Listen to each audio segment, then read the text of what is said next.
Welcome everyone to episode 12 of the Game Speak. I am your host, Snoo603. Joining me, the usual cast is Epona, Skinner Barkley, and then two special guests this week from Casual Shenanigans gaming podcast. We have EvilViking and JERMgaming. Hey guys. Everyone say hello. Be nice. Be polite. We are at a new home here. This is twitch.tv/DonBreakerGaming. It's typed out the same way as the Twitter one. But for those that are here, obviously you fucking figured that out. So bravo. Golf clap all around. You're able to figure it out. If you guys do us a favor and tweet it out, greatly appreciate it. Trying to get everyone to the new home. We actually have a lot of plans for this this channel moving forward to kind of help continue to grow the Oh, damn it. I keep bumping my mic. Sorry, guys. To help continue to grow the Dawnbreaker gaming community. That's a beaut. Last week we did host topics. This week we're back to community topics, and we've got about a half dozen to go through, and they're actually really, really good. So without further ado, I will jump into it. First one is from Digital Ghost, who happens to be a member of Dawnbreaker Gaming, not just like a community member, but, you know, behind the scenes guy. He's helping us out. He's a good dude. So this one is a little lengthy. I'm going to have to read out the whole thing. I tried to think of a way that I could summarize it, but it was going to lose too much context. So bear with me for a second. I found an article on Kotaku regarding survival games in which the author states that he likes the idea of survival games more than the games themselves. He then lists what he feels to be the main problem with said games. So to break down the problem with most survival games, fast, always draining resources are a source of continual stress rather than tension. The speed with which these resources diminish places an undue focus on a playstyle that lacks variation as players must spend most of their time scavenging. Combat is often used to add variety, but survival game combat tends to be frustrating, which discourages players from engaging with it, and that's a direct quote. Do you agree with this assessment? And if so, what improvements do you feel could be made to the genre? The author states that Stalker, Shadows of Chernobyl fixed most of them years ago by making necessities readily available, but dangerous to retrieve. So we're going to let EvilViking take over on this one to start, because he is a quote-unquote expertise in this. I'm huge about survival games, actually. I have played, like in the last year, I've played Rust, I've played DayZ, I've played The Long Dark, and The Forest, too. And I was really, really big into Stalker. Like, for me, that was the game that first blew my mind for open world games. It was right about the time that DirectX 9 was out and all the lights were dynamic, and the A-Life system that the author talks about made a really convincing environment. And so for this author to come out and kind of critique the newest generation of survival games using Stalker, I swear I could have written this article. This is really good stuff. He has a really good point here that with a lot of modern survival games, you spend all of your time looting and eating. You eat so much food. You should be like a 500-pound morbidly obese guy in a cabin out in the woods. You eat so much. You'll die of malnutrition before you get to that point, because all you're doing is eating the same two things over and over again. Yeah, you're eating fucking soda and cornflakes or some shit. That's it. In DayZ, you're just chewing dried rice and drinking crappy pond water as fast as you can. Hey, I like that pond water. Don't talk shit about my pond water. We're all doomed when the pond water gets taken away. When that becomes tepid and bitter, yeah, we're all doomed. Guys, remember all those water purification tablets? Now you fucking need them. Yeah, yep. It's I don't even remember the last time I picked them up. I'm so used to just browsing over them, doesn't matter. Yep. Yeah, it's been over a year now of just leaving them behind. It's gonna be weird to actually have to pick them up. The author points out that it just adds an annoying stress to the game, not oh no, I need to survive stress, but oh, this little gauge is going down again. And I think both DayZ and H1Z1, which I've also been playing, are especially guilty of this. DayZ has gotten better. There was one patch in DayZ where you had to eat every 10 minutes, a full can of beans. And even now, if you're injured, to get your health back, you have to eat constantly. In H1Z1, it has turned into a blackberry eating simulator, which gives you both water and food. You spend so much of your time just in the woods, not even looting actual houses, but just gathering blackberry bushes. What Stalker did differently was it made the environment the threat. You did have to eat, and in a lot of the mods you have to actually sleep as well, but it's paced out a lot better. I can play a couple of hours of Stalker and only have to eat and drink once. So instead of carrying around a constant ton of food and you're constantly looking for food, you just pick food up along the way, and it feels a lot more natural. Like it's a need, and it is kind of a threat of actually starving to death, but you're focused on the world, on the monsters, on the anomalies that can kill you, and you're not just playing the bean sim or the blackberry sim. Think how much better DayZ would be if the grocery store was full of food, but there was like 100 zombies in between you and the grocery store. Good zombies, not the DayZ zombies that we currently have, but like the idea of good zombies. Yeah. Like yeah. if the food was there and then the environment was actually difficult to get around, as opposed to now where the environment kind of sucks and is glitchy, and the food sucks and is glitchy, and like there's no smooth, consistent way to do anything. You're just starving most of the time. Yeah. What if instead of like fighting two other human players over a tin of fucking Dean beans and a rotten kiwi, you can figure out which one is the reference to Dean Hall there.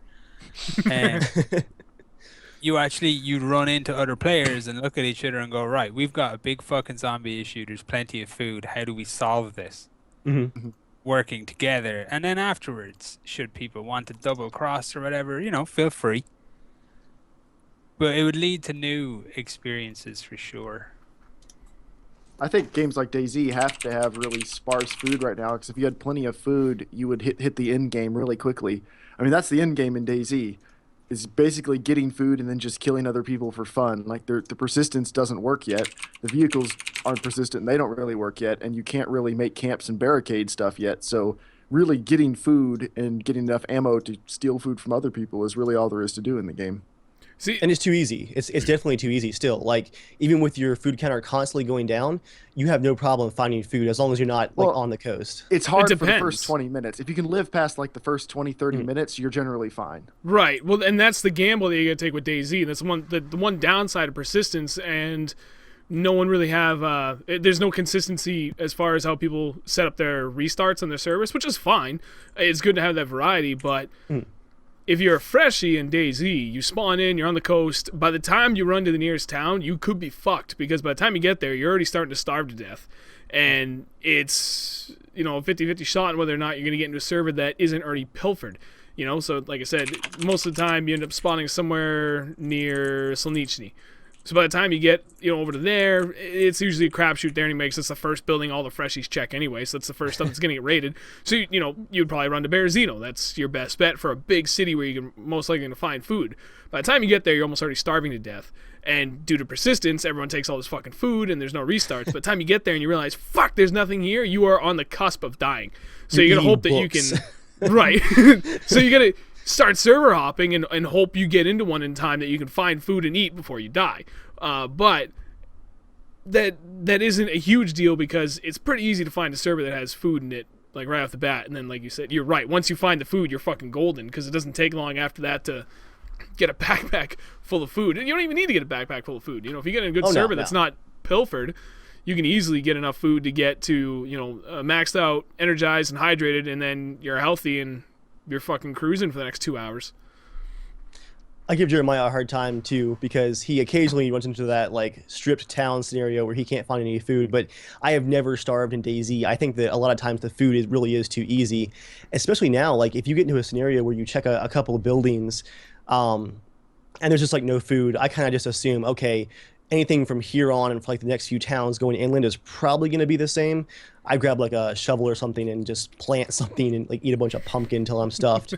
But even then, you're just fighting the gauge. I wish you wouldn't spawn in quite so hungry, so you had a bit more time to do some actual exploring instead of just spawning in and just immediately staring at the ground for 20 minutes trying to find the food. Yeah, that's the thing I've never understood about most survival games, is it seems like you spawn in. I don't know where your fictional person came from, but why do you have nothing? You have jeans and a t-shirt and nothing. You ran out of your house at the start of the zombie apocalypse. You never thought to grab a knife. You didn't think to grab a backpack. Nothing. I think DayZ would be cool. What if you spawned with random stuff every time? You're probably not going to spawn on the coast with an AK and a couple mags, but you could have a bottle of water, a little bit of food, enough that you could actually explore some without feeling like your first and only priority was to eat. That'd actually be pretty sweet. Yeah, they could have some a random servers spawn-in loot table. Right. Some servers did that on the mod, but then those quickly got out of control with like you could pay for your loadout and they spawn you in with, rocket launchers and whatever else. Like it went downhill quickly. A golden Makarov. Yeah, it was a good idea at first. I like the system in the mod where you could spawn in and parachute to Earth, so you could kind of pick like you could change where you landed by a good quarter mile or so at times. Like so if you didn't want to be right on the coast, you didn't have to be. I thought that was a pretty good idea. That kind of makes sense, like lore-wise too. Like a plane crash survivor, bailing out at the last second with nothing to you. I think in the DayZ mod, it was implied that you were like shipwrecked, kind of like you came from some kind of ship off the shore, but it was never actually explained. I don't think they want to really. If I was on a ship during the zombie apocalypse, unless there's zombies on the ship, there's no way I'm leaving the ship.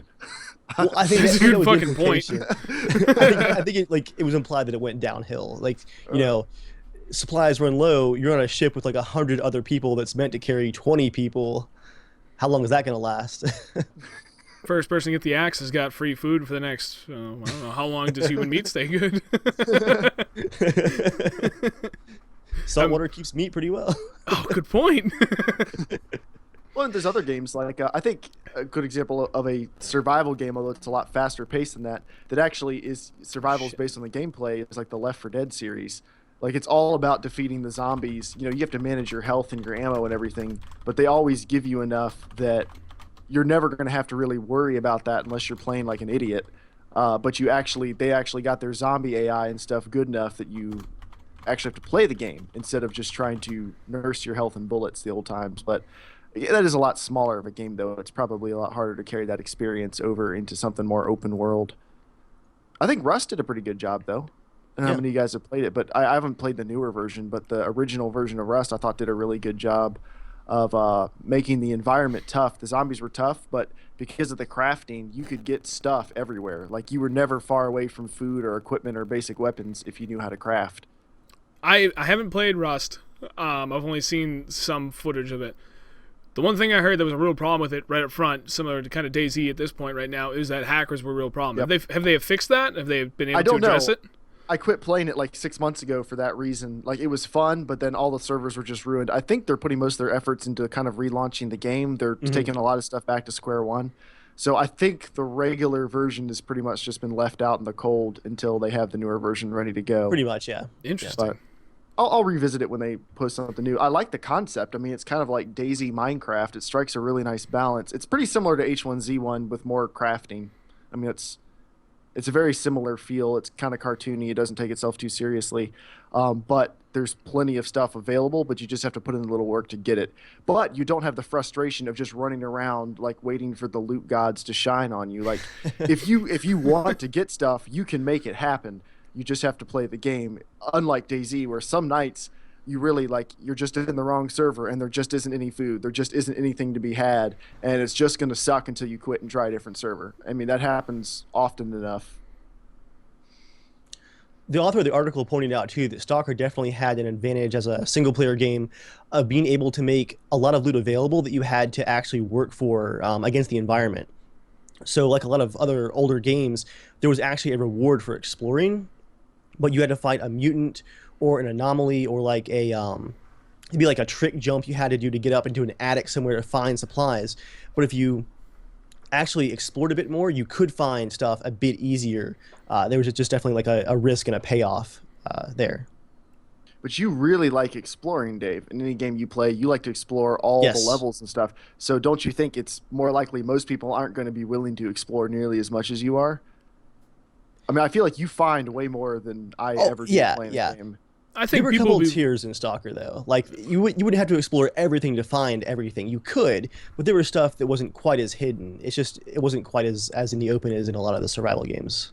I think a lot of people would be willing to put the time into it, so long as there was a good reward for it. If it's a shit ton of time invested for, not so many rewards, it's got to have a good balance to it. But the idea of that game sounds like Epona's wet dream based on how she plays DayZ, because anytime like she's like, okay, well I spawned here because that was the last time I played, and she's like, well I spawned here because this was the last time I played. Like, oh well, good, we're 2 towns away, so I'll meet you in the middle one. And 20 minutes later, I'm like, where are you? She's like, I'm only gotten through 3 buildings yet. I haven't quite checked every corner of this room. You gotta check everything. You never know, guys. Right? never know. Right? Every fucking time. I'm like, where the fuck are you? Right. I'm halfway through the first town. You Like, never it's know been an what. hour. Once you find more beans. Like there's nothing magical waiting around the corner. It's just more of the same crap your backpack's full of now. But I can fit more. Exactly. Is there anything else anyone wants to touch upon with this specific topic? I don't think any game's gotten it right yet. I mean, I think Rust has been pretty good. I like what I'm seeing from H1Z1 so far. I think DayZ is way off at this point. Like The they're Long Dark is getting really close. They are, It's a okay, lot yeah. of fun to explore and loot in the Long Dark. I love the Long Dark. I is haven't played that fantastic. yet, but I've seen gameplay and it looks fucking amazing. They've nailed the environment. Like, it actually makes just exploring for that loot just a ton of fun. It's so quiet. It's awesome. I haven't been able to play it for like 2 weeks because it's been fucking freezing here, and I'm not gonna play a game that makes me like feel colder when it's this cold. That sounds miserable. Yeah. Dude, we just got our 3rd major snowstorm in the past 14 days. Don't talk to me about freezing Ugh. right now. Hey man, Iron you're Dog is fucking having- insulated, bro. You're Iron Dog's fine. having an aneurysm about Servarium. Servarium. Servarium. Yeah. Yeah. They the hell haven't is shown Servarium? anything, though. So far, it's just the deathmatch mode, so it's impossible to give a fuck about it.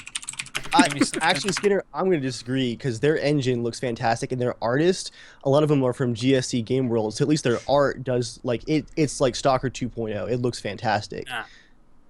Nah, you're wrong. It Nah. looks really good. I don't care how it looks. It could look like fucking peanut butter wiped on a fat man's butt. I wouldn't care. Dude. I want to see the open world. I want to understand yeah. the mechanics of the open world, and I want to see how close to that Stalker vibe it's going to be, and then I'll allow myself to get excited. Because as amazing as Stalker, like, the vibe was, and the regard that those games are held in for what they achieved, like, tonally and atmospherically and all the rest of it, the legacy of them has been a shit show of disappointment and deceit. So let Yeah. them, you know, let these guys rise above, show they're not the same as all the other dudes who, you know, did all the other things and turned out to just be fucking tossers. And I think So, now it's hard to game be it. excited about any open world survival game because they're so in vogue right now, and they all sound the same. Like it's a brutal open world survivor game set. There's an infection, and there's crafting, and vehicles, and looting, and weapons, and like until one of them comes out, releases, and is good all at the same time, I don't care because there's dozens of them. It seems like, and most of them just suck, and they're not doing anything creative.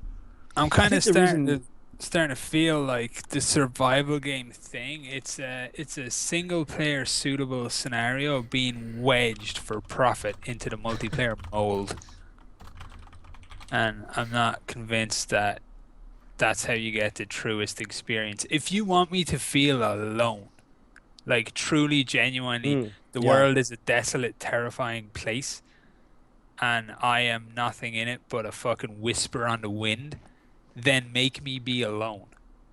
Don't make me like walk 30 minutes to meet up with 17 friends and then go around hitting randos with an axe. You know? That's a good point, Skinner, because I remember the excitement of like surviving the night in Stalker and then finding one of those campfires with like a bunch of the AI guys like playing the guitar around the campfire. It was like a little pool of light in the morning. You just felt so alone and like actually excited to see other AI characters again. Yeah. I That wonder actually if we sounds can get fucking that. awesome. When I'm into TS. I won't Yeah. play the Long Dark when I'm into TS. I did it once when the game first came out. Me and Toon were both playing it and we were both running away from wolves and we both died. But some games you don't want other people in your ear. You just want to fucking play the vibe of the game. Yeah, So I if agree. it's loneliness, you play alone. I Snoop think won't the reason that understand that. He's I don't far know how to more play alone. social. He's more socially driven. I I am. think in I his don't. core. I don't know why. There's the rare occasion where I come down here and I want to play, and I'm like, and I hover over the TeamSpeak icon. I'm like, the idea of talking to anyone right now just makes me want to fucking kill something. and I don't. But that's rare. For the most part, I am a very social gamer. I like hanging out with people when I play. Yeah. Anything else before we move on? I don't like jumping the gun on people. Yeah, I'm good. All right. Next up is from... Oh, Jerem, I see your comment in there. Don't talk bad about my Sam Adams, you motherfucker. I like Sam Adams. I just like Boston Lager. I don't know which one you're drinking, but it's not a Boston Lager. I have like their wheat beer and stuff. It's nasty. I have Boston Lager. I was at the store, and I didn't know what to get, and I saw the Sam Adams winter sample pack. So okay, I grabbed so what are you on right now? Yeah, the Crystal Pale Ale. It's actually pretty good. It's a little hoppy for a pale ale. I haven't had that one. I'd be willing to give that a try. It's pretty good. It's a little hoppy, but it's not bitter. It's got a good aftertaste. I would recommend. Cool. All right. Next up is from... okay, sorry, Jess. I wanted to make sure you didn't already cross out. I have a habit of doing that where I'm not paying attention. I jump topics. This one's from Krollman. Real simple, real short. EA's chief creative officer says their games are too hard to learn. Who wants to tackle that one first? Go ahead, Jerm. I have a theory here. EA is kind of like Ubisoft, and they pack their games full of extra crap that doesn't actually make the game any better and doesn't really pertain to playing the game. I'm wondering how they're measuring too hard to learn. Like, I wonder, are they measuring engagement in all the extra junk that goes along with their games? Like, Battlefield is a super easy game to pick up and play. Like, it's like capture the flag, pretty much. Or it's like you capture these points and sit on them and they give you magic points. It's not that hard to learn. But, how many of us get to the end of a match and they pepper you with the 5 different achievements and rewards and level up things and new camos for your gun and stuff that you never click on, you never mess with. It scrolls past and you move on. And I'm betting part of this is they're measuring engagement in the different features of the game, and they're saying like, well, no one wants to play no one wants to open our packs, or no one's getting to the 35th different skin for these weapons. It must be too hard for them to get there, and it's all this extra junk that has nothing to do with playing the game, but it's all these extra features that are getting worse every year. There's more of this crap in every single game, it seems like, or every major AAA release. That's my theory. I don't have anything really to back that up. But when they say hard to learn, like, how are they measuring that? That's such a subjective thing. I mean, there's millions and millions of copies of these games being sold to 12-year-olds. Like, I don't know what their barrier of intelligence is for learning, but, like, there's some fairly stupid people who are having no problem playing these games. So, I mean, what means it's too hard? Right. Well, I'll read the quote from what he said. So it's EA's Chief Creative Officer, Richard Hillman. And his quote, "Our games are actually still too hard to learn. The average player probably spends 2 hours to learn how to play the most basic game. And asking for 2 hours of somebody's time, most of our customers, between their normal family lives, to find 2 contiguous hours to concentrate on learning how to play a video game is a big ask."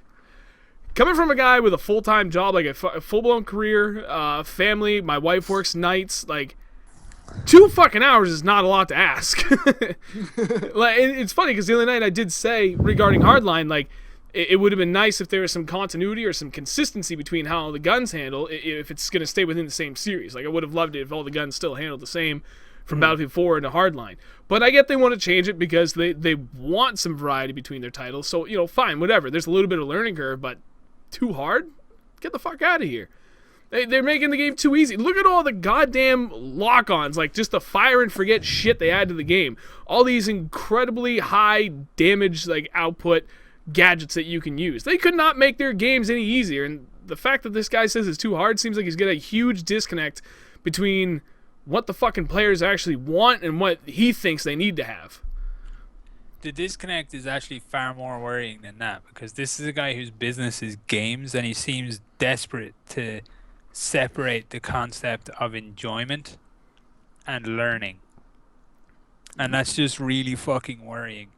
Like, it beggars belief as to whether the guy has actually played an EA game, because you can shit on the games that EA publish for a lot of reasons, but one of the things that you can't really give them shit about is poor tutorials. Yeah. Poor implementation of tutorials into game flow and all this kind of stuff. Their games tend to do that actually quite well. You play some game and you learn something, and then you play some game and you learn something else, and then you play some game and you learn something else. And they all build upon each other in a good fashion. It's what games have become very fucking good at, even introducing complex systems, let alone interesting ones. So this guy is like, if you're learning, you're not really playing. That seems to be his thought process, which is really kind of fucked. I mean, Yeah. do people really expect they need to have instant fun? Like from the second you pop the disc in, does it just need to be like explosions of lights and colors and music and just like if you can't pay attention for long enough to figure it out, maybe it's not the right game for you. There's games of all different skill levels and interest levels and commitment levels. Like, does he want their more hardcore games to be dumbed down? Because that's really concerning. Because I wouldn't say EA has any real super hardcore games now anyway. They've trashed Battlefield. That guy must like focus purely on KDR. He's like, dude, if people aren't getting like a 3-to-1 KDR in their first game ever, this game's obviously too hard. You see, that's part of the reason for Call of Duty's success that a lot of people often overlook. Call of Duty gave you the same game every game. You didn't have to learn shit. Yeah. You know, you loaded in, you fucking jumped in, the map design, the way weapons handled, the way soldiers reacted, the way perks worked, everything was reasonably similar to what came before, so your skill set was instantly transplantable to the new one. Let's do a case study on a average skilled player with a lot of subs who people seem to think he's good, T. Martin. T. Martin was part of the race for the launch of Advanced Warfare. He was part of the race for every fucking Call of Duty title. The movement system was so different to him and so alien to him that he dropped all pretense of his persona, and he bitched, moaned, and raged on his live streams. It's pretty much what he did. You could see his face getting purple with rage that this game was different and he had to learn something and he wasn't just going around nuking everything. That's what Call of Duty had offered its player base up to that point. No challenge and complete comfort. If you were good at Black Ops, you were going to be good at whatever came after Black Ops, and you had been good at whatever came before it. Nobody moved. Madden. Yeah, nobody moved from Modern Warfare 2 and was shit at Modern Warfare 2 and suddenly started playing the next COD and were great at it. Nobody in the history of anything ever has ever done that with a COD title. And anybody who claims they did is a fucking liar. Yeah, I played the first Modern Warfare for, I don't know, hundreds of hours, and then I would skip every couple CODs, I'd check back in, and it did. You pick it up, and within like 10 minutes, I felt like, okay, I get this. This makes sense. I understand. Like, I've learned the 1 or 2 new mechanics, and you can just go on your way. Yep.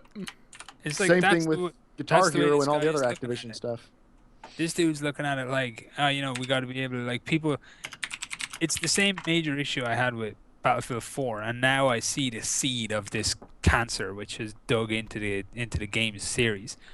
Where my earliest criticism of Battlefield 4 was that they wanted everybody to be able to pick it up and to be effective straight away, instead of just getting their fucking anus punched in and being put in a position of you better be, you better work to get good. First time I played BF3, and for a long time after I started to play BF3, it had been so long since I'd played like that style of an FPS game, I just got wrecked. Every fucking round I got wrecked, and I worked like a dog to get better, and that wasn't a bad thing.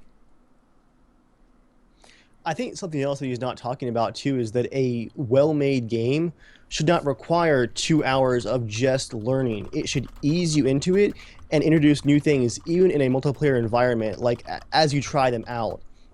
I finally started Shadows of Mordor last week, and that game is very, very good at introducing new mechanics to you. There's a ton of mechanics in that game, but it shows you like a quick video that you can skip, and then it has the prompts on the screen, and if you mess up like a couple times in, it'll actually put them down at the bottom again to remind you what the keys are. So there's tons of keys you can press. So I learned new things in Shadows of Mordor. I can keep doing whatever I'm doing, and it's just there in the background. I'm learning as I go. Like, I don't think you have to have 2 hours set aside of just, like, this entire process is not going to be super fun. It's not going to be what you're going to have 20 hours in. It's just the learning process. I think there's ways of easing players into it that he's not talking about, too. And hardcore games still have ways of doing it well, like The Witcher 2. I believe you could skip the whole tutorial section if you wanted to. The tutorial was fun. It was gameplay. It wasn't just like running through a simple courtyard smashing It was story enemies. mode, yeah. Yeah, it was part of the story mode, But if you were already pretty good at RPGs or had played the first Witcher and pretty much knew what you were doing, you could just breeze right through it, and they would let you figure out the new stuff on your own. But they're not trying to sell 13, 14 million units in the first 2 months of launch or something either. Like, EA has a lot more money on the line than a lot of these smaller, more innovative studios. So from their perspective, I understand, like, they need people to be able to rent the game and like it within 20 minutes and want to buy it or something. Like, they need to impress people immediately, or so they don't try to trade it in at GameStop. You know, to make money at the level they need to make money to make the games they make, they need people to like their games. Which doesn't make sense given a lot of the stuff they put out, but that's what they're trying to do.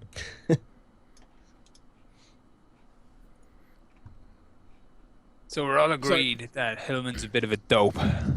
At the very least, even if it's not a gross misunderstanding of, you know, what we feel are important aspects of games and their development, it is at the very least a complete fucking inability to speak. Like that he's displaying. It's one or the other. Either he truly believes that and he's painfully wrong, or he doesn't believe it and he just fucking dribbled while he was talking. One or the other. Or he needs to publicly be trying to appease the shareholders. I mean, he might be a cool guy. If he got to be the creative director of EA, he probably has some great ideas about games, but they might have shareholders who don't care about video games. They just know that they're worth a lot of money, and they're pissing and moaning every time a game doesn't sell better than the last one, and so he has to appease the people who don't understand what they're talking about. I bet he has to do a lot of that. It's the problem with shareholders, man. Yeah, Damn they're straight. nice. Getting They're a lot nice of when they're giving pressure. you millions of dollars to make giant games, and they suck anytime you want to try something creative or new. Right. No. Stick with what the tried and true plan, please. I want to make sure my profits are there. Got to worry about my shares.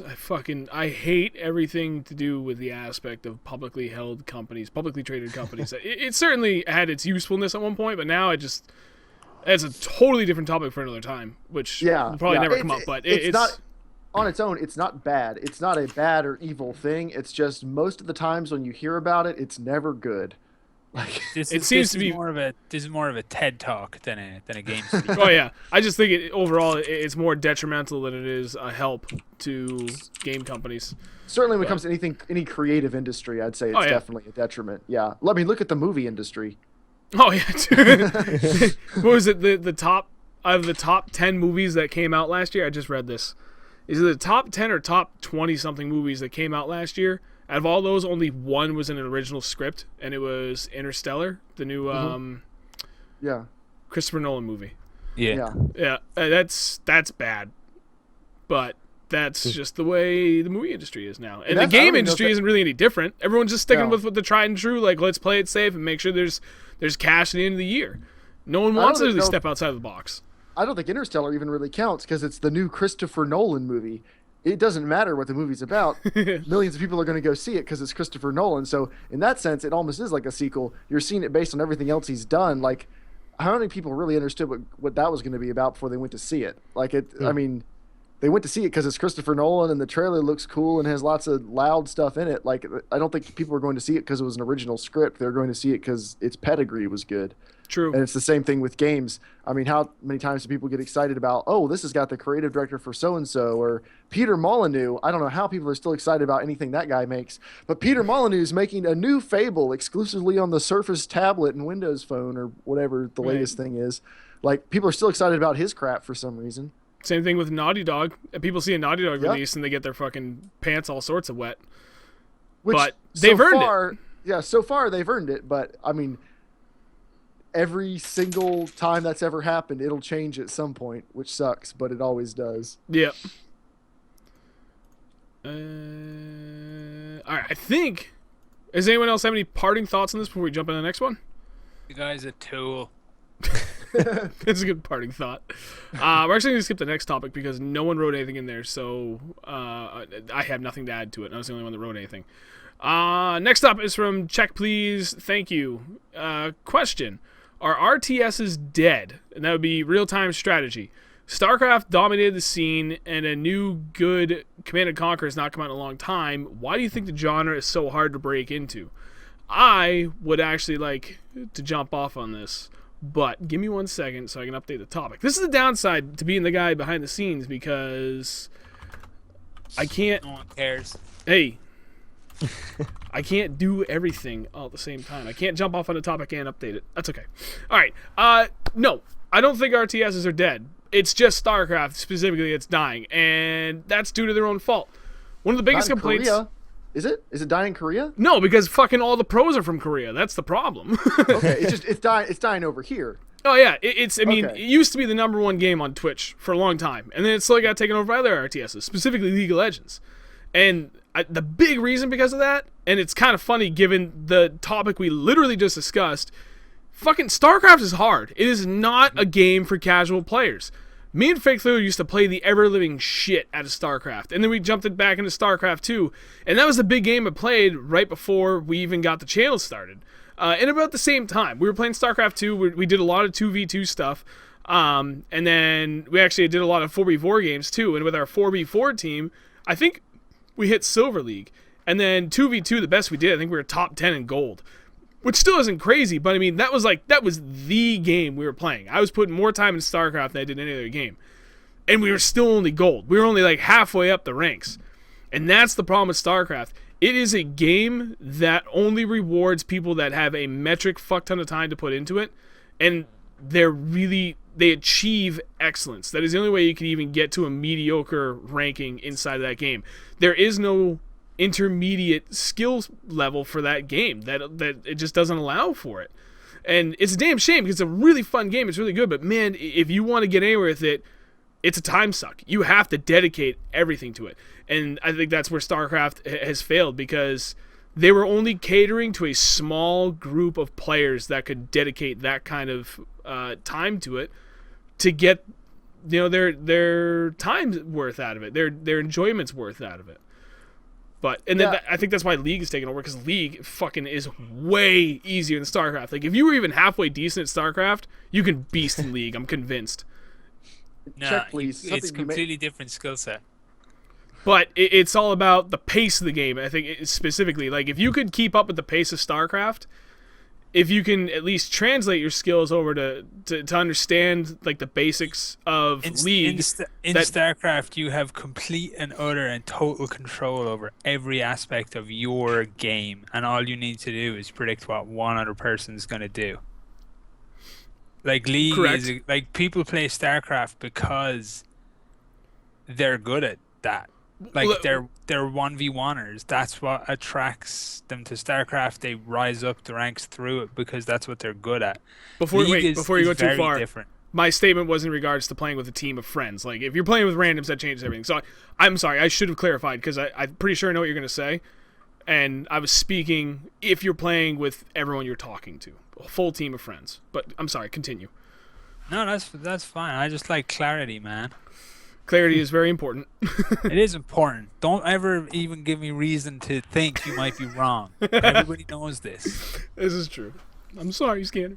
It's fine. But no, you're spot on. Like, I'm convinced that a lot of the fucking old school RTS kids, they just don't like to think of a lot of games as RTSs. They think of RTSs and they think of that StarCraft model, that Command and Conquer model, Company of Heroes, the armies versus the armies, but they fail to appreciate the new nuance within, strategy gaming of stuff like MOBAs, which people dismiss because they're shit or they're boring and I don't like them, so they have no validity. Or, and this will completely rock their balls, like digital trading card games like Hearthstone and Magic. Mm-hmm. There's as much strategy wrapped up in there as there is in any game of StarCraft. They might not like it, and they might not appreciate the skill set required, but it's there. RTS gaming is still huge and is arguably the biggest genre of gaming on the planet right now with MOBA success. Oh, yeah. I think one of the things that Check Please, maybe you haven't noticed, you don't hear a lot about new RTSs or like what's big and new in the RTS genre. Because people who play RTSs aren't generally looking for the new hotness every 6 months or every year. Like, if you get invested into League or StarCraft or Total War or Hearthstone or something, you're generally in there for a pretty long time. Like, like those 3 games years. reward. Yeah, they reward hundreds of hours, not 30 or 40 hours until the next one comes out. Those games are for people who go deep. So you don't hear a lot about League because the people playing League are playing League and not talking about other games, because if you play League, you play League. If you play StarCraft, you play StarCraft. If you play WoW, you play WoW. Like, you don't need to hear about the new stuff out there because those games have such a deep, rich learning curve. I mean, let's not even touch on like Eve, which isn't an RTS, but I mean, in the same vein of it's a game that rewards a long time, spending a long time there, and they don't come out with updates. There's not new DLC packs every 3 months or something because you won't have mastered everything there is to offer there.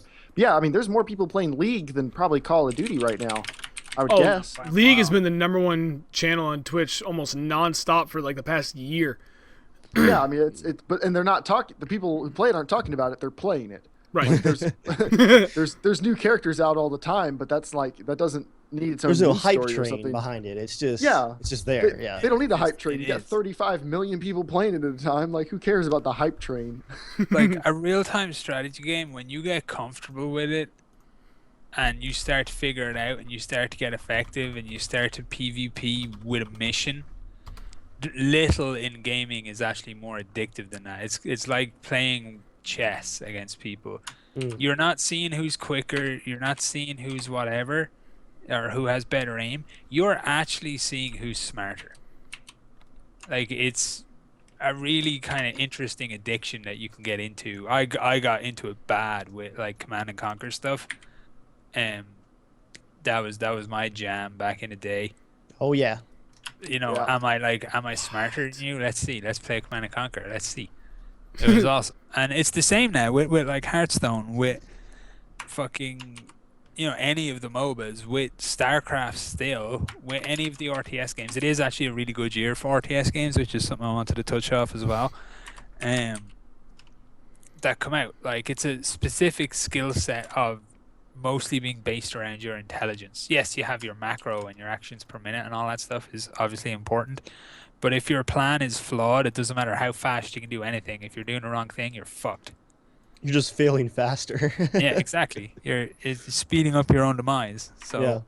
RTS games are fine. They're changing the way everything changes. The way all shooters used to be Counter-Strike or Unreal, but now all shooters aren't that. RTS games are becoming different things as well over time. I think it's a good thing. I like MOBAs. Like, I really like MOBAs. I would love nothing more than to just sink myself full time into a MOBA and get really good at it, and then get a really big dick and be all like, "Hey guys, sub to my channel. I do videos on this MOBA and I'm amazing and whatnot," and just make easy money off morons. But for me, the problem is almost always thematics. In MOBAs, in MMOs, in RPGs, the problem for me is always thematics. One more fantasy game and I'm liable to fucking kill someone.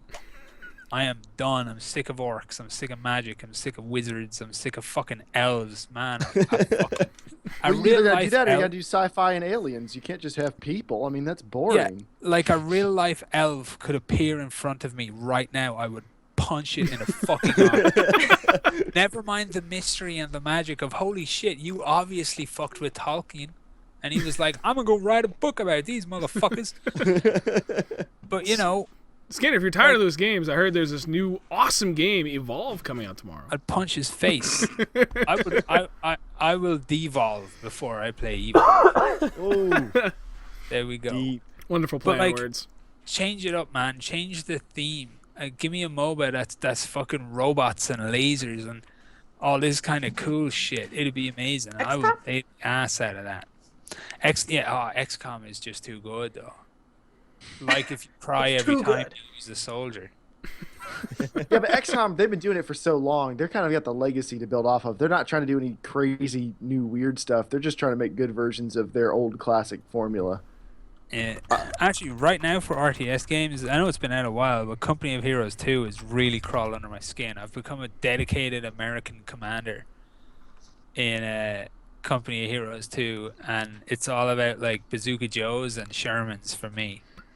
Like, one of my proudest moments in recent gaming was getting 2 functional twinned up Shermans out on the battlefield with 50 cals attached at the 10-minute mark. I'm like, this is over. Like, it's over. I've got my Shermans. They've got their 50s on. This is done. It was sweet. So yeah, check please. think- RTS games are in fine fettle, mate. You don't have to worry about them. Right. It's just StarCraft. That's. Although I did check. You know what? Hang on. I gotta double check it because I just had the numbers and I already forgot them. I said, Snoov, you should check Twitch and see what the numbers are on those channels. Don't forget them. And guess what I did? I fucking forgot them.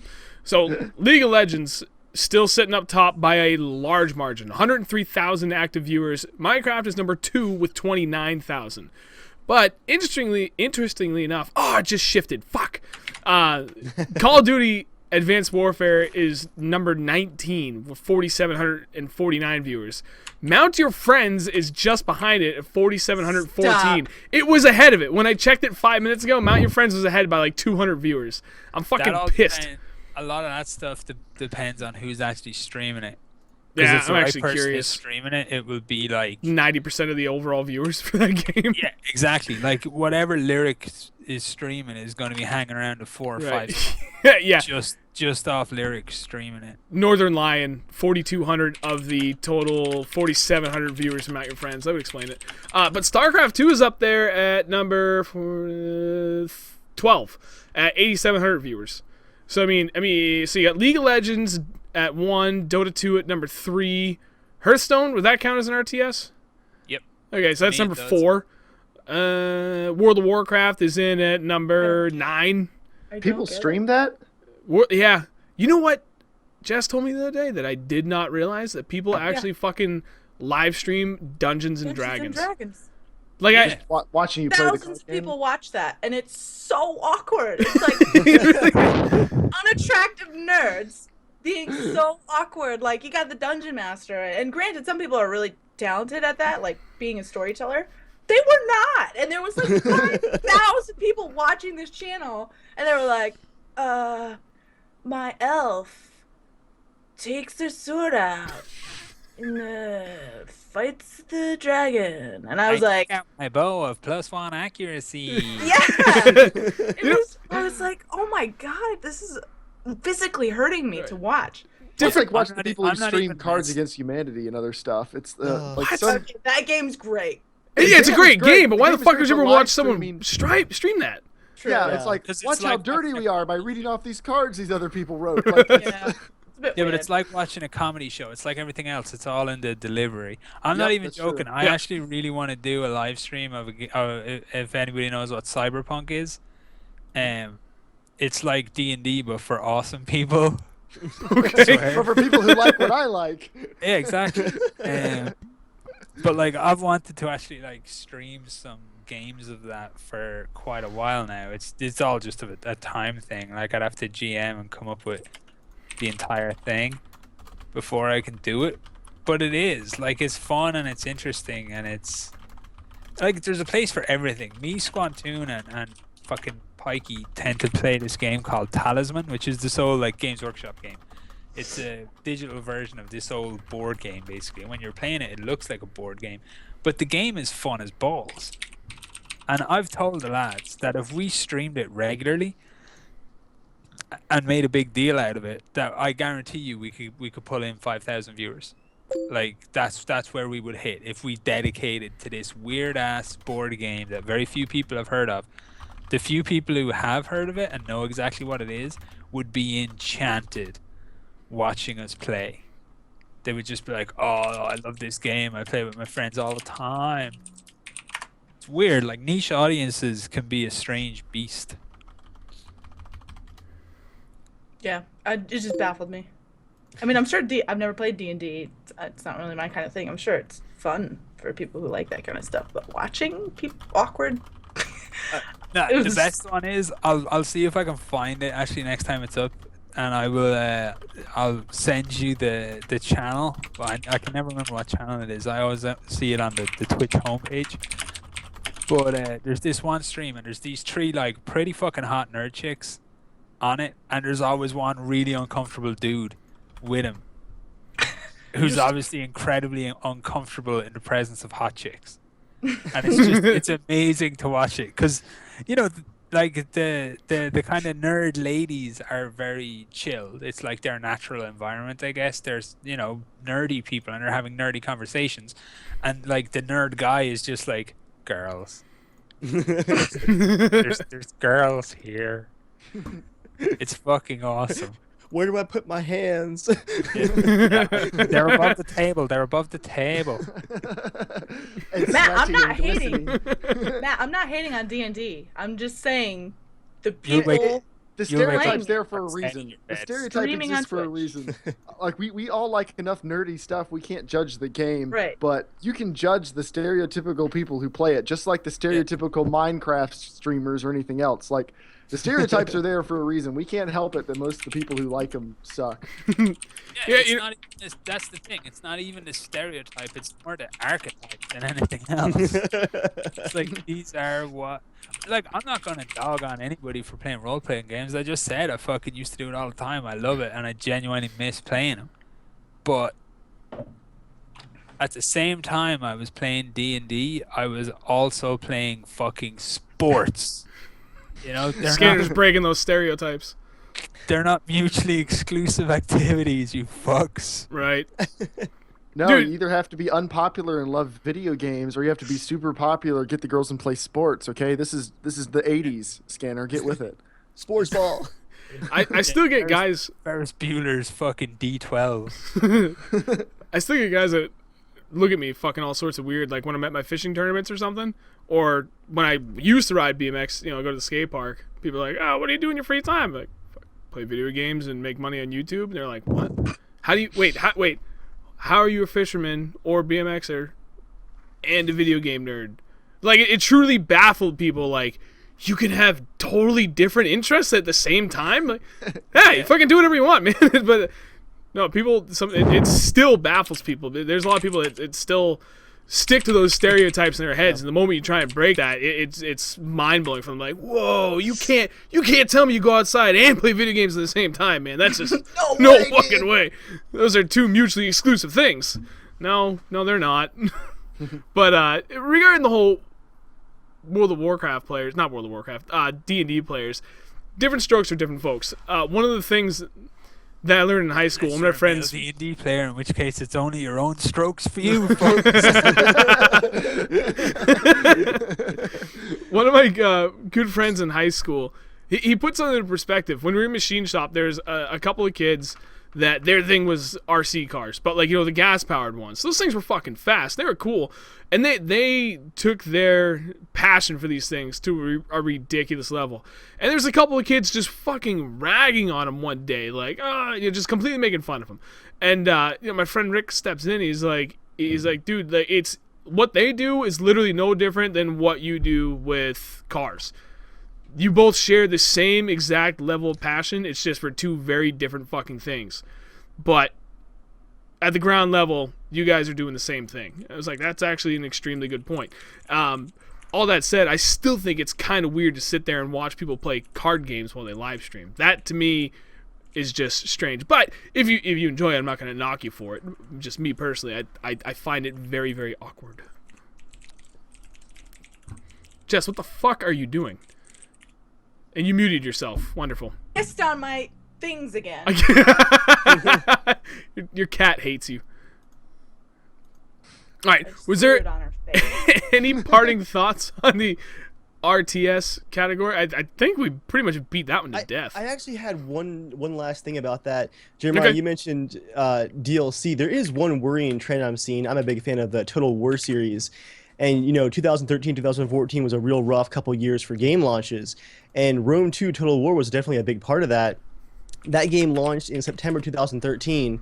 And like Battlefield 3, or Battlefield 4, it really wasn't complete for almost an entire year. They had like an Emperor edition that came out that I consider like the big patch that we finished the game with edition.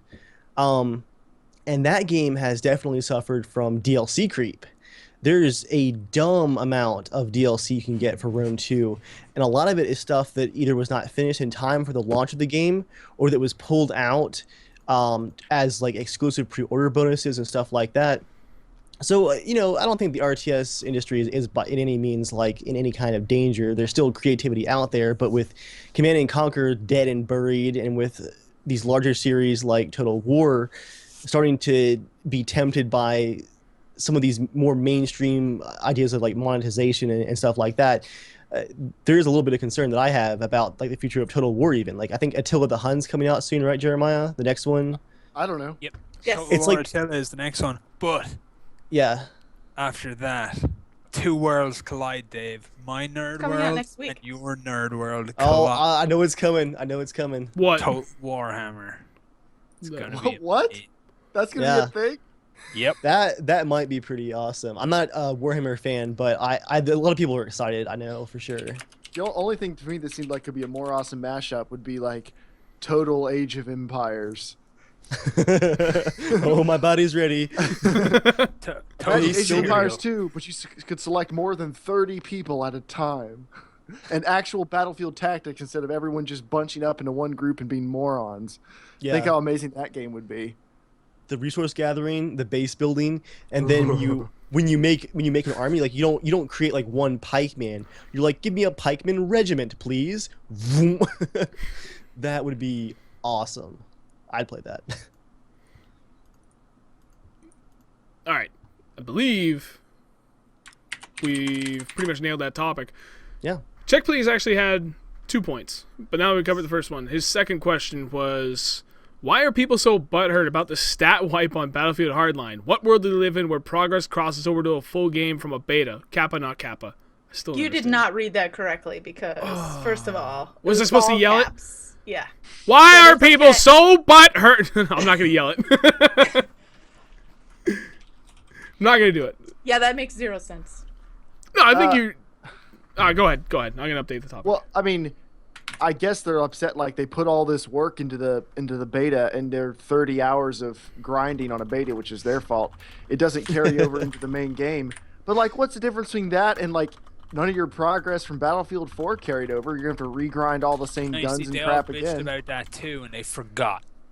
Because It's the every second beta. these fucking mouth breeders stop complaining about something, they actually forget what they were thinking about previously.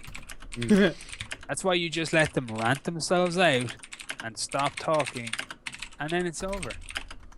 When Yeah, the game 'cause, comes out, it's never going to be an issue. Nobody is going to tweet No. pre-launch and say, "I can't believe I have to get back my G36C again. This is dog shit." Scanner, next week, no one's going to be talking about this at all. Like, as soon as the beta ends and people move on to Evolve or whatever else is being played on Twitch at the time, no one's going to remember this at all. Well, just like every other thing that happens with any of the big shooters of the year, all the people who complain about it are probably still pre-ordering it. Like, oh, why'd they wipe our stats? They're upset because they're planning on buying the game, so it doesn't matter. It doesn't matter that they're upset. They're still going to play it. They're just upset that they're going to have to put an extra 10 hours of work into the 300 hours they're already planning on doing. It doesn't make any sense. I think I'm approaching rank 60. Damn, are you Right, really? man. On Hardline? Yeah. Oh, shit. And it's called getting work done. And that's the joy of Hardline, is you get rewarded for PTFO, which is nice. This is very Damn. true. And that's like under a week, under like 4 fucking days maybe? Rank 60 with no boosts or anything like that, which are there if I want them. I just can't be fucked. So you can make the argument that even like semi-casual playing of a game will have you max rank in maybe 4 to 5 weeks. Scanny, you rank 54. And these people are bitching about it. Like, why? Yeah. I personally don't get it. If anything, it's fine by me because I'll have a lot of wasted capital over the last couple of days gone into guns that upon purchasing I simply will never use in the full game, so I don't have to buy them now. Yep. I can just buy the stuff I know is effective. It's Then science. again, I'm not a fucking crybaby. You're just a different kind of crybaby. I'm a sexy crybaby. It's That's true. my problem. I'm too sexy. That beard does give me... Never mind, we're not going there. Anyway. Yeah, don't go there. A stirring. People ask why I don't go outside. I always answer it's because I'm tired of ladies throwing their panties in my face. That's why I don't go outside. Hard to find the mailbox. But yeah, people are whingy fucks. Like, it's, never underestimate people's Yeah, what a dumb thing to ability complain to about. just find something to moan about. Like, there's important stuff about Hardline that you could arguably make an issue of. Really important stuff that actually affects the game and people's interpretation of the game and people's interpretation of bullet damage and time to kill and that affects the game tactically and how people play it. But they won't bitch about that because they can't figure it the fuck out. But somebody told them they were going to lose their rank. So that's the equivalent of waking up and finding something written in crayon in your favorite coloring book. Skinner, most people can't think of games analytically. They think of the simple shit like, oh, my fucking progress is gone, because that's what matters to people. God forbid we put any thought into the actual mechanics of the game, maybe the future of the gun game. balance, anything. The really important shit that's going to affect you long term. No. I need to know if I'm going to get that fucking shortcut when the game launches. God damn it! I put in my 5 hours. You know what? Because I put in my 5 hours of beta testing, I demand 10 hours of progress when the game releases. That's only fucking fair. Like you're doing them a favor for playing their game for free early. Yeah, with that perspective, I demand triple the progress when the game launches than what I did in the beta. You should be thanking me for all that fucking hard work I put in finding those bugs for you. Not that I gave any feedback whatsoever in the forums, but you should be thanking me anyway. I will never on Twitter, rank though. up in Hardline. I will make them this deal right now. They can take all the energy that I put into playing Hardline, and rather than like having a server ticking over, looking after my rank, just have Battlefront not suck balls. That's the deal we will make. Keep my rank. Please, I will get on my knees. That's not the And first pray. time you said to pray. Battlefront. Just heard the Please collective don't let me zip go. from Dice Sweden. Hey, I can be persuaded. Whenever you're playing on your dramatic pauses in your sentences, probably could have taken a better run at that one. It's about the only thing that could rouse them from their slumber, I reckon, would be the thought of some action with a lady. I can be homo flexible for Battlefront. Homo flexible? I can make sacrifices. Homo flexible, I like it. Battlefront. I'm not 100% sure I even understand that, but I like the phrase. You're welcome. He's going to explore it this weekend. Let's turn off safe search. The dark corners of the web. Incognito mode engaged. Oh, shit. It's actually been a good evening of making fun of people on the podcast tonight. It's been pretty good. Someday someone's going to get genuinely fucking mad over the stuff I say. Rather than sit there with the ability to remove themselves from the equation. Like when I say something like, the dudes who play Battlefield Hardline are complete fucking morons. Some guy is going to sit there and go, I'm genuinely offended by what Scanner said. Rather than think, do I play like a moron? No? Fine, I'll just go on with my day. We've reached that point on our podcast where one of our hosts, Joel, people get genuinely upset now because they don't realize he does the same thing you do. He's not trolling per se, but he has very strong opinions. He's a pretty reasonable guy, but has very strong opinions. And then we probably every podcast we get some comment that's like, I don't know, he's an idiot, and I don't think you should have him on anymore. Like, that guy's a moron. The co-host. I like Joel. Joel's a good dude. We should have brought him on here too.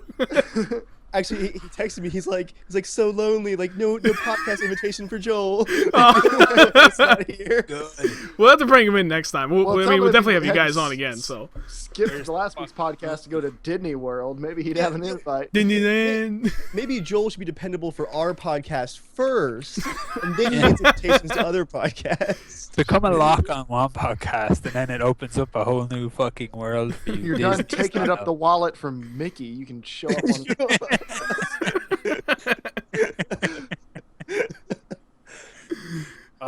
Did he have any more of those little fucking Disney drinks that he was hammered off smelling the other day? No lie. One night he had, what was it, 2 drinks, Dave? 2 drinks and woke up without his pants and didn't know where they were. Wait, like, what? He had no memory. he had fallen asleep like wearing a pair of shorts with a belt, and he woke up in boxer shorts and could not figure out where his pants went. Yeah, I'm impressed. Too. I gotta say, that's actually Yeah. pretty In impressive. college one time.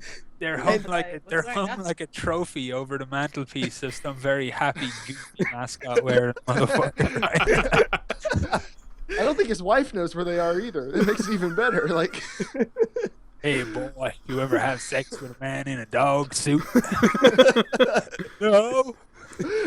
Nah, I should have been goofy. Throwing the fucking evil chuckle too. That'd be fucking frightening hearing that from behind you. I'm terrified with where this podcast is going on.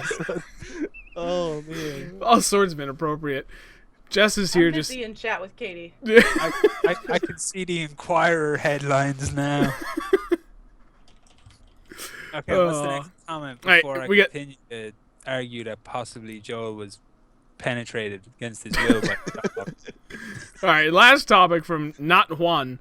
What is your opinion on Hardline after playing the beta? If you did, what are some good things that you think about the game? What are some good things that you think the game has going for it? And what are some of the bad things that you may not like about it? Lastly, do you think it's worth this $60 purchase on release, or are you going to wait for a price drop like some people are, me included? Jess, 10. Jess, I Best want you to Battlefield tackle this game first. Ever.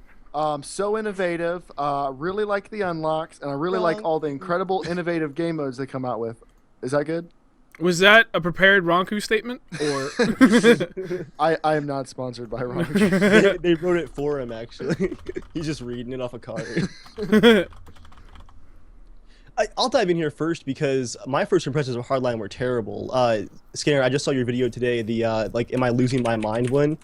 I had the same first impressions. I'm like, what are people so excited about? Like this feels awful compared to last year. I wasn't impressed at all.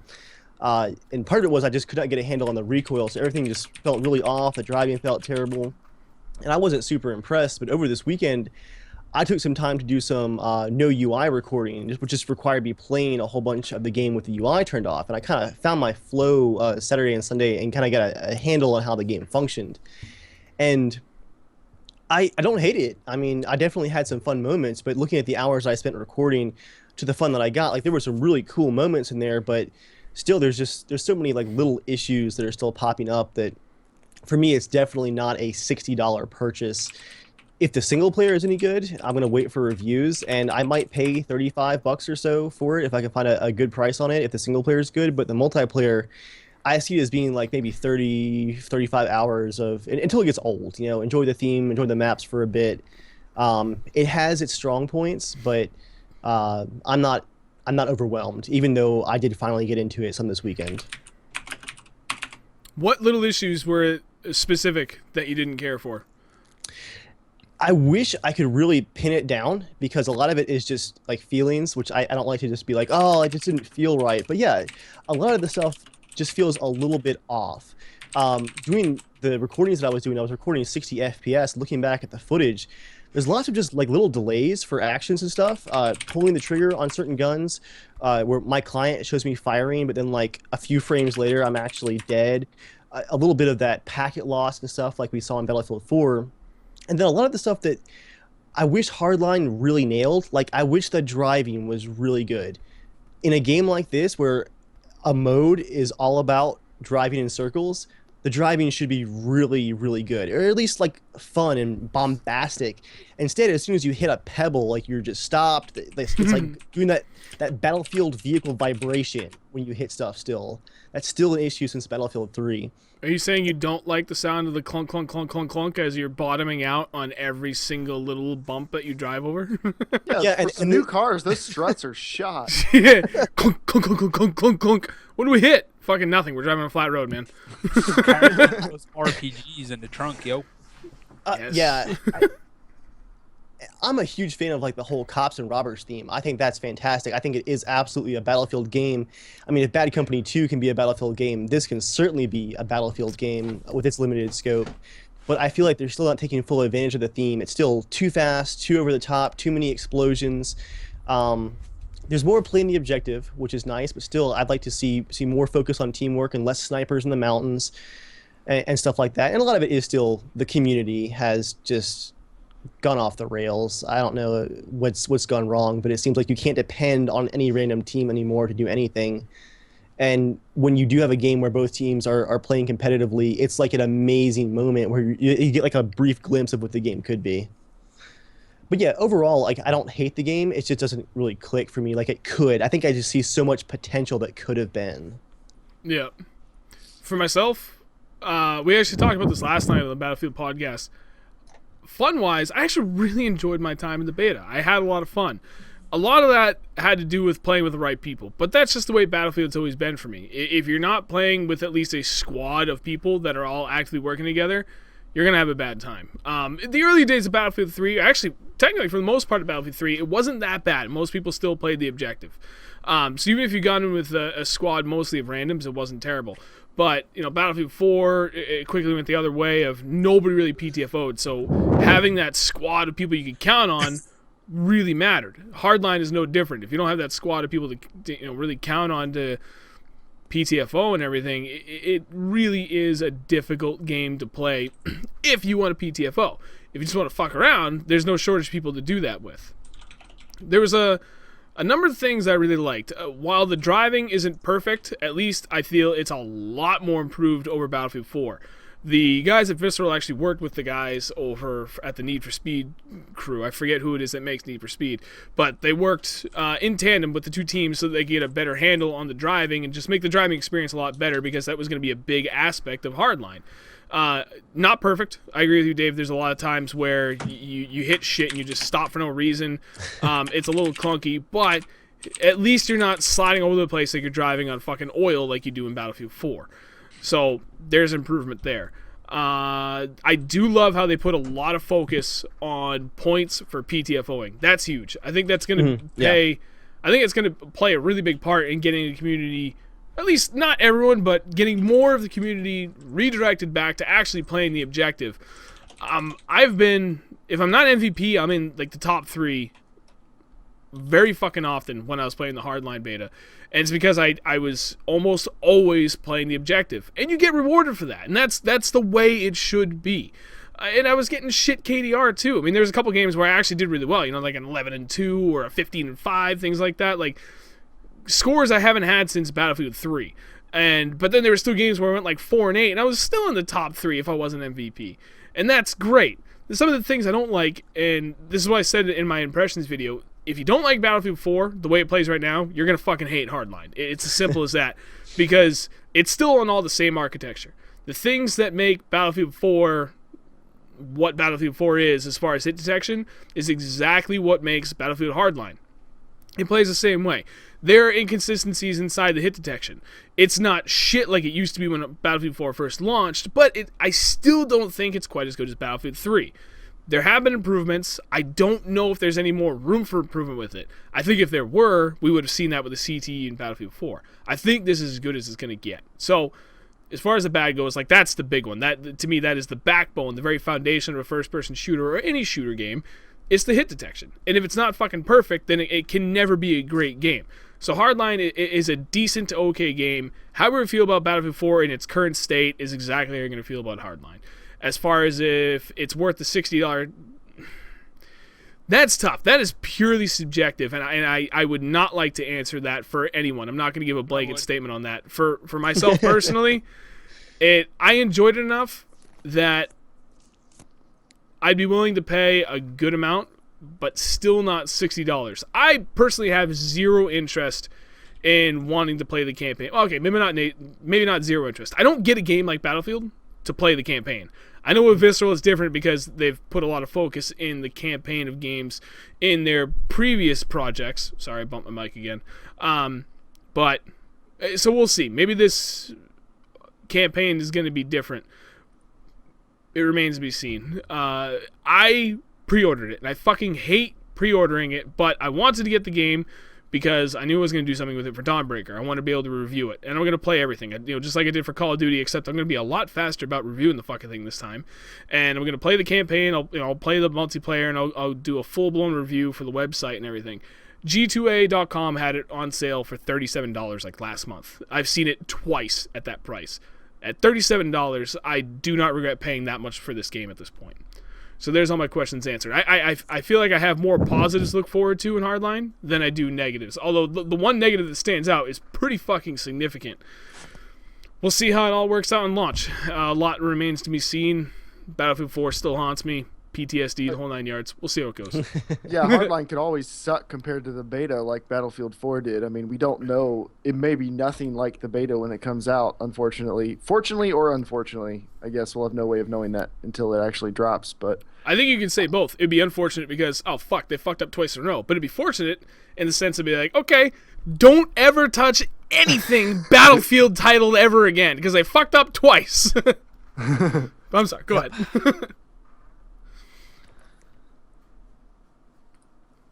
That it? All right. Scanner? good. Quiet. I don't really care anymore. Truth, like I'm not even messing. I don't really care too much about FPS games anymore. I used to really value FPS games, but I'm not one of these guys who, like, when I was growing up, people were always fucking banging on in my ear. Games were so much better in the 70s, or fucking music was so much better in the 70s and shit. It's like FPS games and me are in very different places right now, so I'll be playing other things seriously. Yeah. And I'll see what happens with FPS games when the right one comes out. I just killed a guy with smoke from hacker mode. What a fucking idiot. But like, can I enjoy Hardline? Yeah, absolutely. I just need to be like not a PTFOer, and I'll enjoy Hardline perfectly. I was streaming it earlier. I was trying to like PTFO, and it's just frustrating to be the only guy in your squad who's doing something. Like for 3 or 4 games in a row, I was, no matter what point I was taking, I was the only guy in my squad trying to take it. And even though I'd be alive on that point, dealing with like 4 or 5 guys, taking them out, you know, trying to find opportunities for my guys to spawn in and stuff, they just weren't fucked. So I'm not gonna fight the trend. You don't stop yourself from drowning by punching the sea.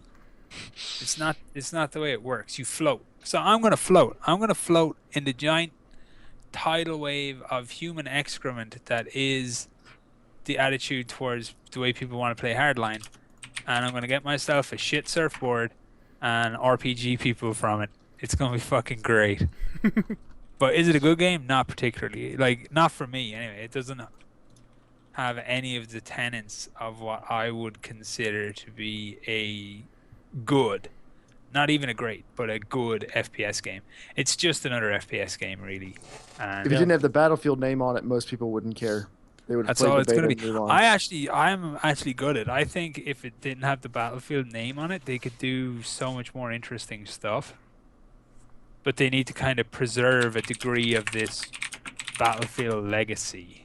It'd be more interesting than it would sell a quarter of the copies. I mean, if it was something, it was new IP. Exactly. But like, you know, other stuff will come out. Other FPS games like Squad, to be honest, has all of my attention when it comes to being a serious FPS game that I will want to PTFO and I will want to play well. And I just killed another guy with a gas cloud. Just sat here, just like boop. This is awesome.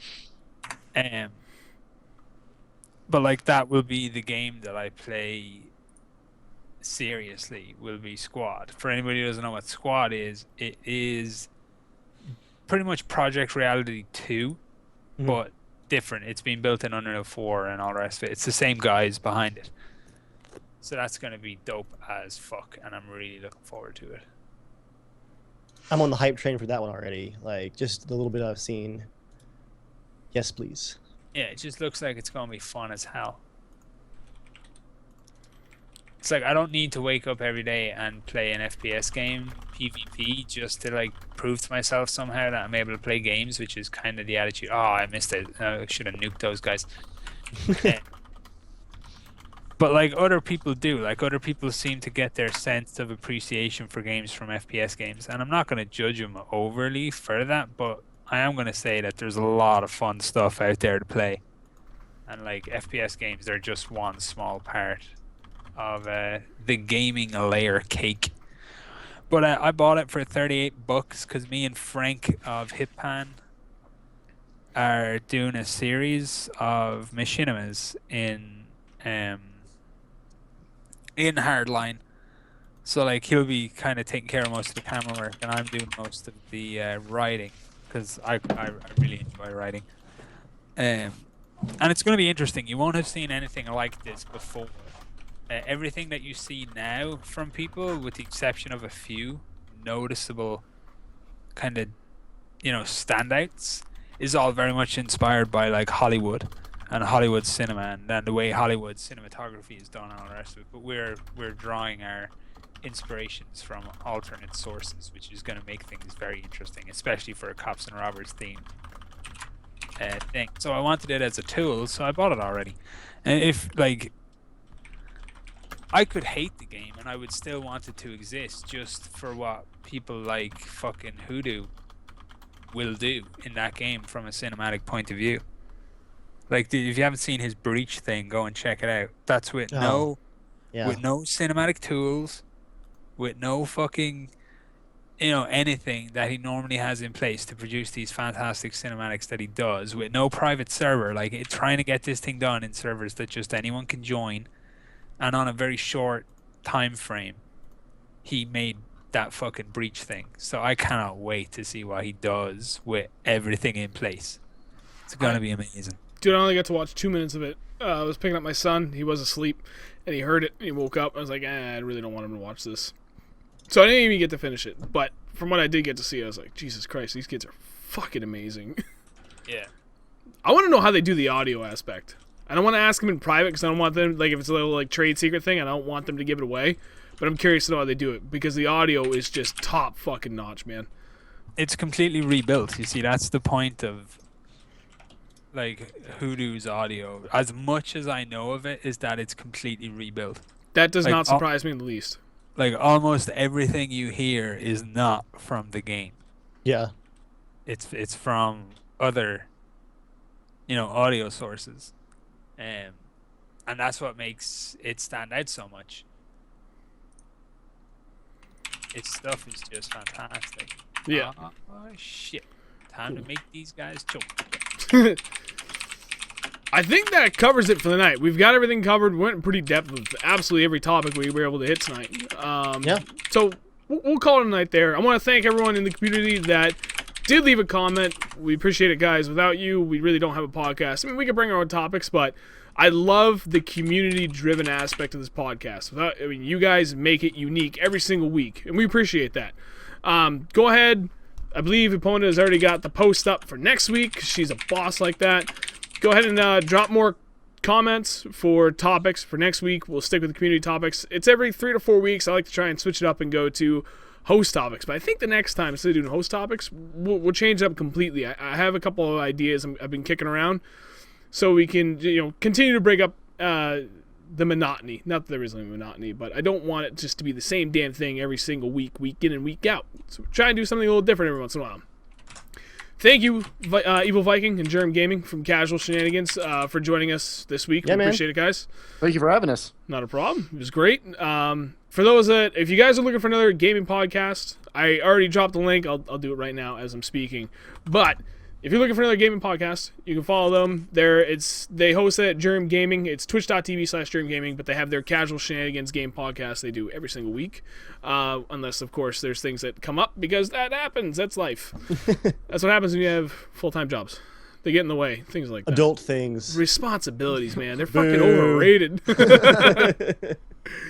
Other than that, thank you to our normal host there, Epona, for handling all the back end stuff. She's a boss.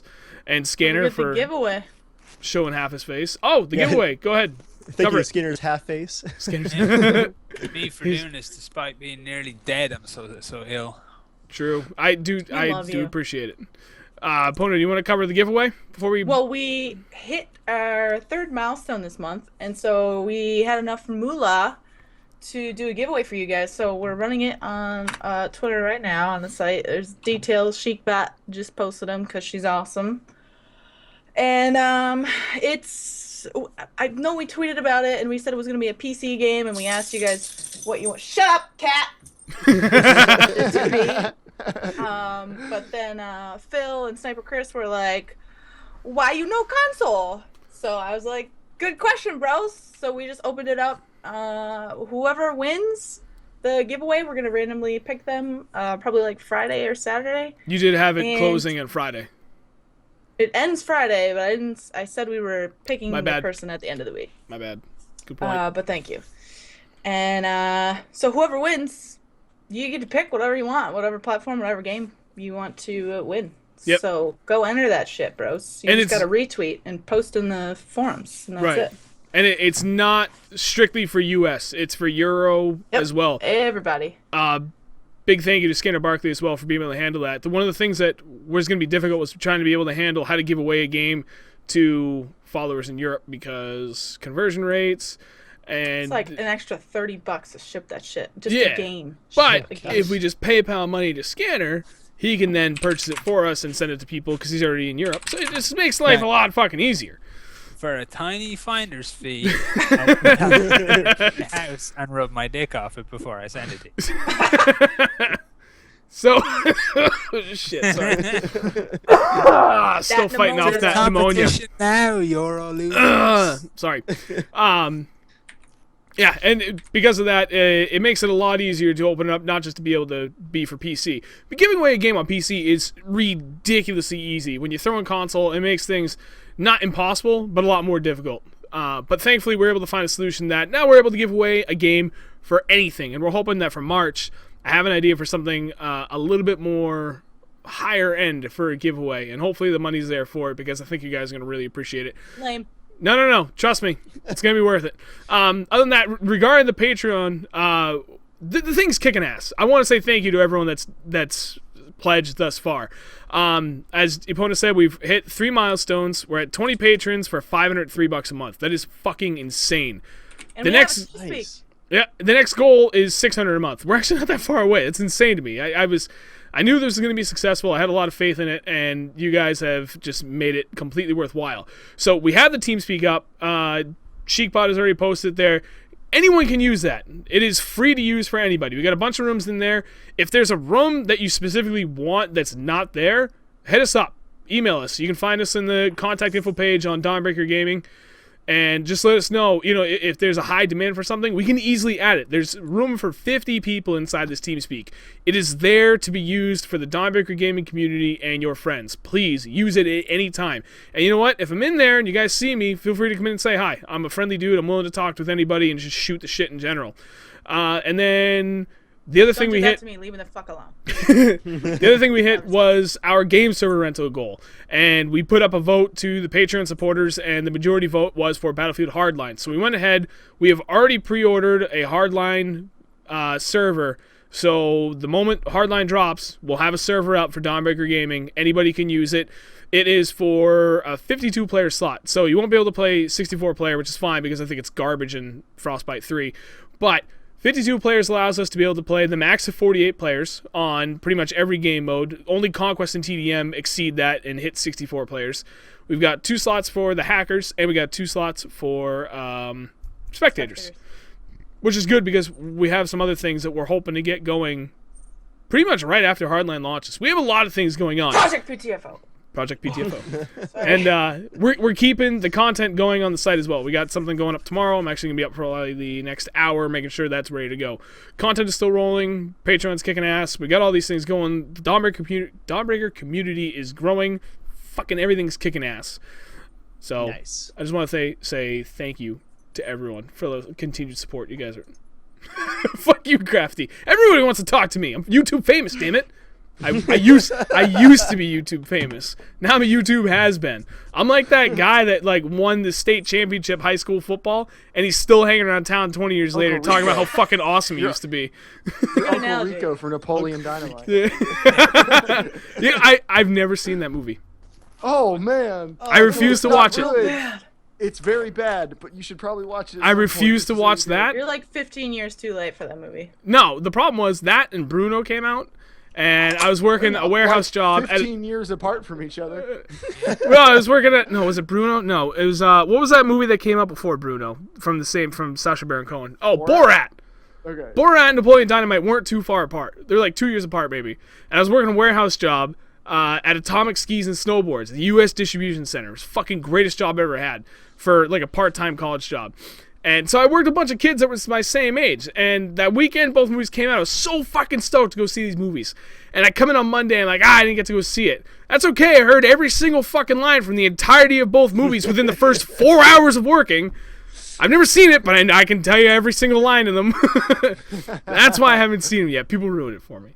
But anyway, we went way off. That's going to be it, guys. Thank you for watching. Again, thank you guys, EvilViking and Jerm, for joining us this week. We appreciate it. Next week, Why Not the Tiger is going to be back. He's actually got an opening in his schedule. So we'll have the original crew, and then the following week we'll have more guests. I think we're going to bring in the Battlefield Podcast crew.